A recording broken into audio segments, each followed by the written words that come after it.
राधे राधे भक्तजनों, आज आप सुनेंगे सोमवार की व्रत कथा। खूब सुंदर। एक गांव में एक परिवार था। उस परिवार में सास ससुर ननद देवर एक भाभी थी। जो भाभी वो शिव भक्त थी, लेकिन उनकी परिवार शिव को नहीं मानते थे, क्योंकि वो अरभंगी है।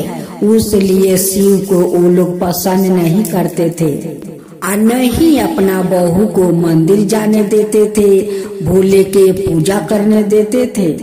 जब उनकी सास ससुर खेती करने चले जाते हैं, उनकी ननद सहेली के साथ घूमने चली जाती है, पति और देवर बाहर काम करने चले जाते हैं, तब वो चुपके से वो जंगल जाती है, रंग बिरंग का फूल ले आती है और भांग धतूर ले आती है। अब भोलेनाथ का मंदिर पहुंच जाती है। अब भोलेनाथ का फूल अर्पित करके वो घर लौट आती है। उनकी नाम रुक्मिणी थी।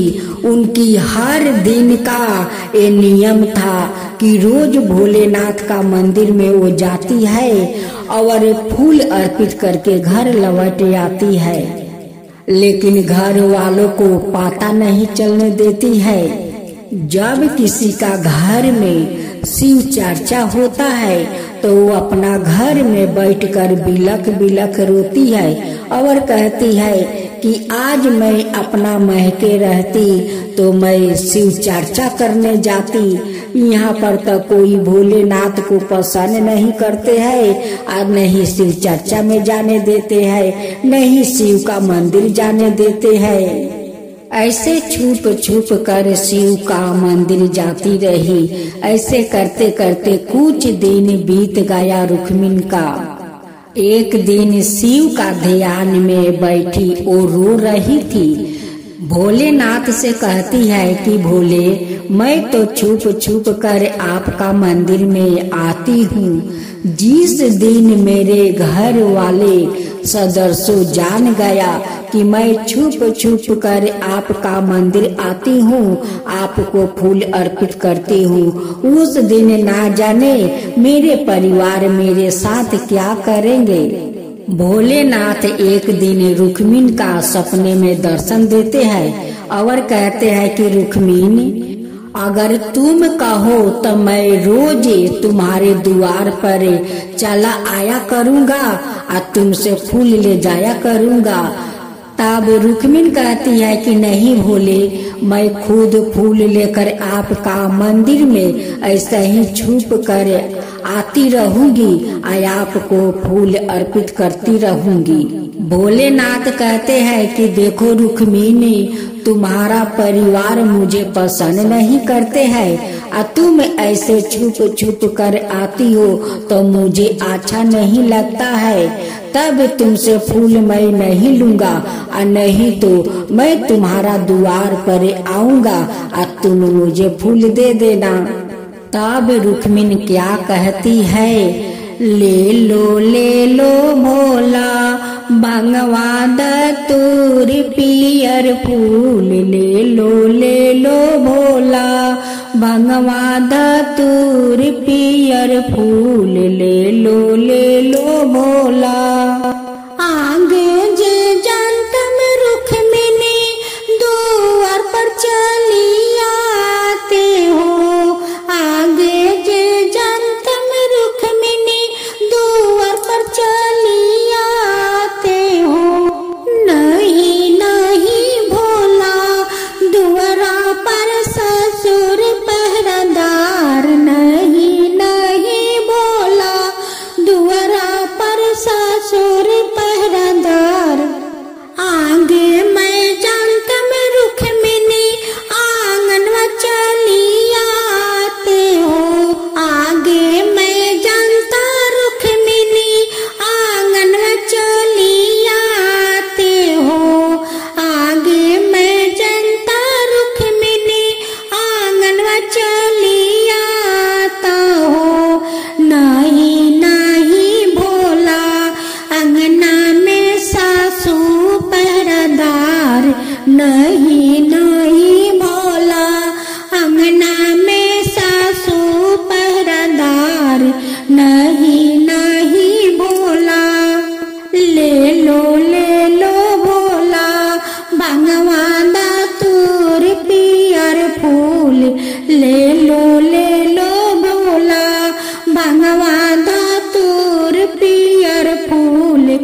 ले लो भोला।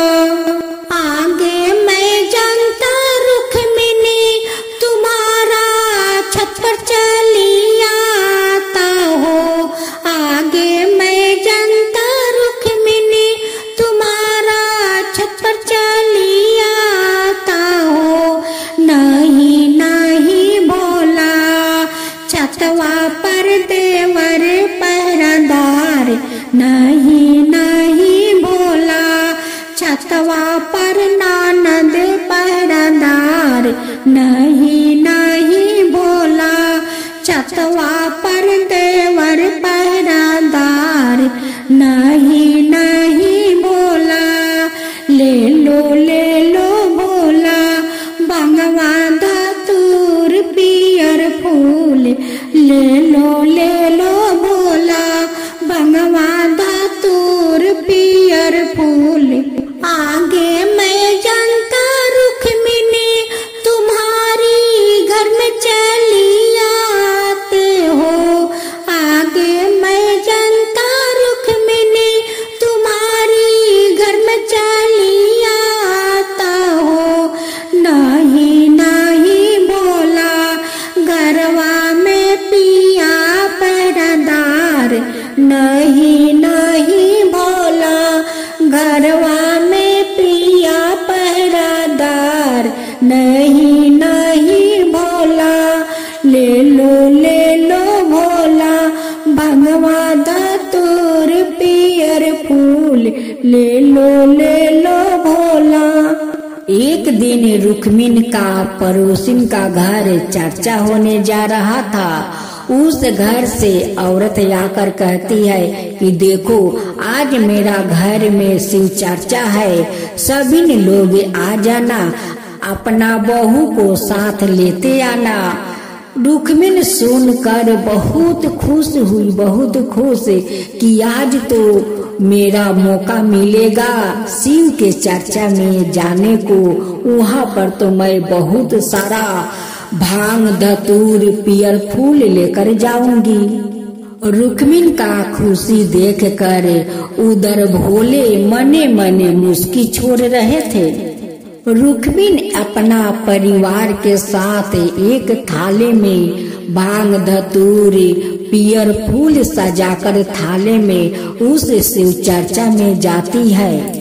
भोलेनाथ देखकर कहते हैं कि आगे मैं जानता रुक्मिणी चर्चा में चली आते हो। आगे मैं जानता रुक्मिणी चर्चा में चली आते हो। आइए आइए भोला, आइए भोला आपे के हाय चर्चा। आइए भोला आपे का है चर्चा। आइए भोला आपे के होता इंतजार। आइए भोला आपे का होता इंतजार। आइए भोला। पहला मैं दाया मांगो दूसरा में चर्चा हो। पहला मैं दाया मांगो दूसरा में चर्चा हो। तीसरा में नाम शिवाय के जप बारंबार मैं करूं। तीसरा में नाम शिवाय के जप बारंबार मैं करूं। पहला मैं दाया मांगो दूसरा में चर्चा हो। पहला मैं दाया मांगो दूसरा में चर्चा हो। तीसरा में नाम शिवाय के जप बारंबार मैं करूं। तीसरा में नाम शिवाय के जप बारंबार मैं करूं। जिस फोटो से वो लोग पूजा कर रहे थे उसी फोटो से भोलेनाथ निकल कर सभी को दर्शन दिया। सभी गुरु बहिना आनंद हो गई। सभी ने सिर झुका कर उन्हें प्रणाम किया कि हे भोलेनाथ, आज आपको दर्शन साक्षात हुआ है, साक्षात हुआ है। हे भोलेनाथ, साक्षात हुआ है। आज हम सारे गुरु बहिना आज धन हो गए। हे भगवान, आज हम लोग धन हो गया आपका दर्शन पाकर। भोलेनाथ रुक्मिणी से कहते हैं कि रुक्मिणी, अब तो तुम कुछ वर मांग लो। रुक्मिणी कहती है कि भोले, मैं क्या मांगू, जो मांगना था आज तो मैं वो साक्षात आपका दर्शन पा गया हूँ, मैं अब क्या मांगू। कुछ तो मांग लो रुक्मिणी, कुछ तो मांग लो। तुम तो अपना परिवार से छुप छुप कर भांग धतूर पियर फूल लेकर मेरे मंदिर आती हो, लेकिन कुछ तो नहीं मांगती हो। आज तो मांग लो। अब तो ये बात सुनकर उनकी परिवार भोलेनाथ के चरण में अपना शीश झुकाते हैं और कहते हैं कि मुझे माफ कर दीजिए भोले, माफ कर दीजिए। हम लोग तो मूर्ख है, मैं अपना बहू को मंदिर नहीं जाने देते थे और नहीं आपको पसंद करते थे, लेकिन आज आप दर्शन देकर हम सभी को धन कर दिया है। हे भोलेनाथ, धन कर दिया है, हमें क्षमा कर दीजिए। आज से मेरी बहू हर दिन आपका मंदिर जाएगी, भांग धतूर और पियर फूल लेकर आपको पूजा करेगी, आरती करेगी। हम लोग भी इनके साथ जाएंगे भोलेनाथ, हम लोग भी पूजा करेंगे, आपको आरती उतारेंगे। हे भोलेनाथ, हम लोग आरती उतारेंगे। हम सभी ने मिल कर बोले हर हर महादेव, हर हर महादेव, हर हर महादेव। भोलेनाथ की जय हो, भोलेनाथ की जय हो, माता पार्वती की जय हो, माता पार्वती की जय हो। एक साहूकार था जो भगवान शिव का अनाय भक्त था।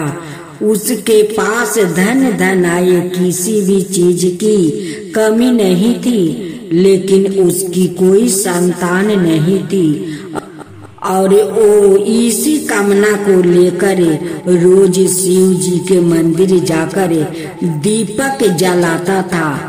उसके इस भक्ति भाव को देखकर एक दिन माता पार्वती ने शिव जी से कहा कि प्रभु, यह साहूकार आपका अनय भक्त है, इसको किसी बात का कष्ट है तो आपको उसे अवश्य दूर करना चाहिए। शिव जी बोले कि हे पार्वती, इस साहूकार के पास पुत्र नहीं है, यह इसी से दुखी रहता है।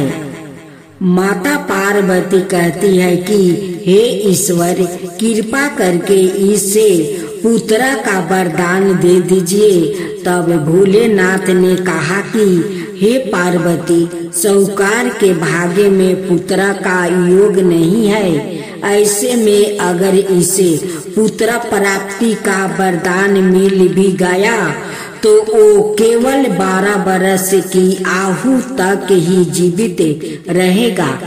यह सुनने के बाद भी माता पार्वती ने कहा कि हे प्रभु, आपको इस साहूकार को पुत्र का वरदान देना ही होगा। अनाथ भक्त क्यों आपकी सेवा पूजा करेंगे। माता के बार बार कहने से भोलेनाथ ने साहूकार को पुत्र का वरदान दे दिया, लेकिन यह भी कहा कि वो केवल 12 बरस तक ही जीवित रहेगा। साहूकार यह सारी बातें सुन रहा था, इसलिए उसे ना तो खुशी हुई और ना ही दुख। वो पहले की तरह भोलेनाथ की पूजा अर्चना करता रहा।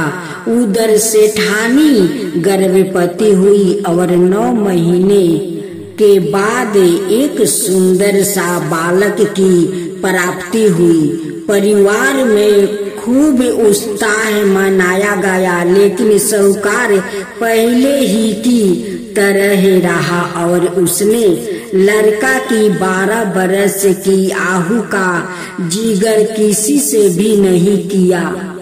जब बालक 11 बरस की आहू हो गई तो एक दिन साहूकार की सेठानी ने बालक के विवाह के लिए कहा, तो साहूकार ने कहा कि वो अभी बालक को पढ़ने के लिए काशी जी भेजेंगे। इसके बाद उसने बालक के मामा जी को बुलाया और कहा कि इसे काशी पढ़ने के लिए ले जाओ और रास्ते में जिस भी स्थान पर रुकना वहाँ जग करते और ब्राह्मणों को भोजन कराते हुए आगे बढ़ना। उन्होंने भी इसी तरह करते हुए जा रहे थे कि रास्ते में एक राजकुमारी का विवाह था। जिससे उसका विवाह होने वाला था वो एक आंख से काना था। तो उसके पिता ने जब अति सुंदर साहूकार के बेटे को देखा तो उनके मन में आया कि क्यों ना इसे ही घोड़ी पर बैठाकर शादी के सारे कार्य संपन्न करवा लिया जाए। तो उन्होंने मामा से बात की और कहा कि इसके बदले में वो अथाह धन देंगे। तो वो भी राजी हो गया।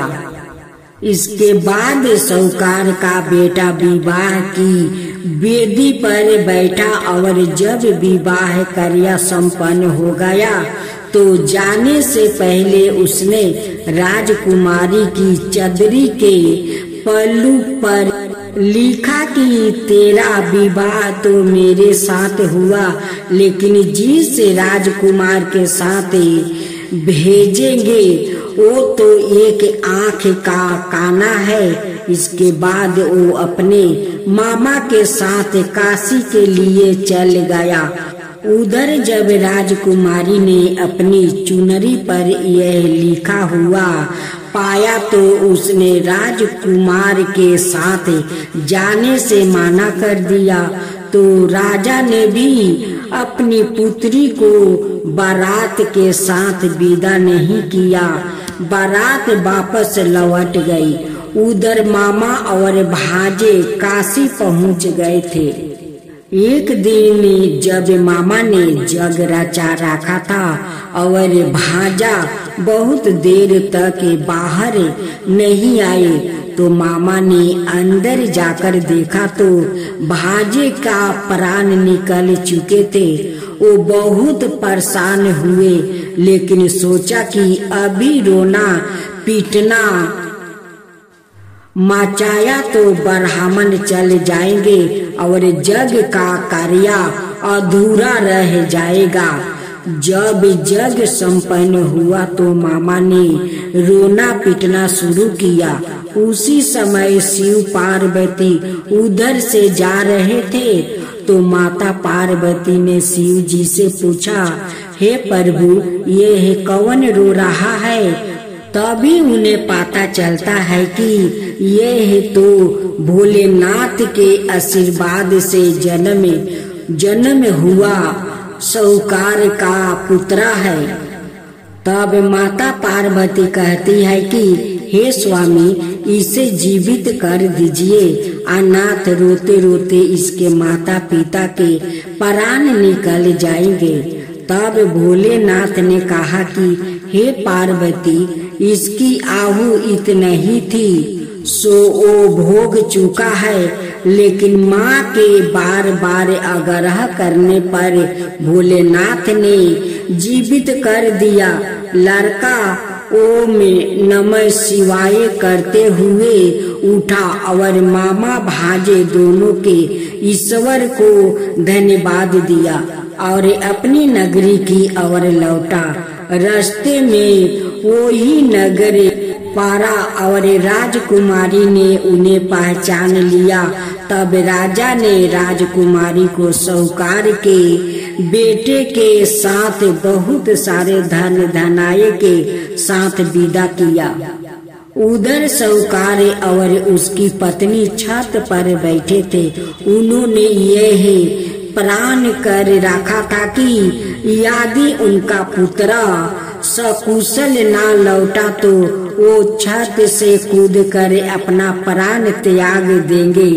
तभी लड़के के मामा ने आकर साहूकार के बेटे और बहू के आने का समाचार सुनाया, लेकिन वो नहीं माने तो मामा ने शपथ पूर्वक कहा।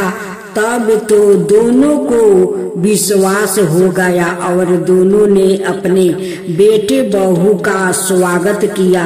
उसी रात साहूकार को सपने में शिव जी ने दर्शन दिया और कहा कि तुम्हारे पूजन से मैं प्रसन्न हुआ। इसी प्रकार जो भी व्याकृत इस कथा को पढ़ेगा या सुनेगा उसके समस्त दुखों दूर हो जाएगा और मन बचित सभी कामनाओं की पूर्ति होगी। जय शिवा ओंकारा प्रभु हरे शिवा ओंकारा ब्रह्मा विष्णु सदा शिव ओम जय शिवा ओंकारा एकानन चतुरानन पंचानन राजे शिव पंचानन राजे हंसासन उदासन विश्वान सजे। ओम जय शिवा ओंकारा दो भुज चतुर भुज सबुज अतिशोरे तीनों रूपन लखिता त्रिभुवन जनि मोहे। ओम जय शिवा ओंकारा अक्षरमाला वैमाला चंदन मृगमद सोहे बोले सुधिकारी। ओम जय शिवा ओंकारा शीतंबर पीतांबर गंधर्वंदे सनकादिके महिमादिके भूतादिके संगे। ओम जय शिवा ओंकारा करके मंडल चक्र सुंदरता जग करता जग भरता जग पालन करता। ओम जय शिवा ओंकारा ब्रह्मा विष्णु सदा शिव जानते अविवेका प्राण प्रचरते मध्यम यारे तीनों एका। ओम जय शिवा ओंकारा तीर गुण शिव जी के आरती जो कोई नर गावे शिवा जो कोई नर गावे। कहत शिवानंद स्वामी मन भजत शिवानंद स्वामी मन बाचित फल पावे। ओम जय शिवा ओंकारा जय शिवा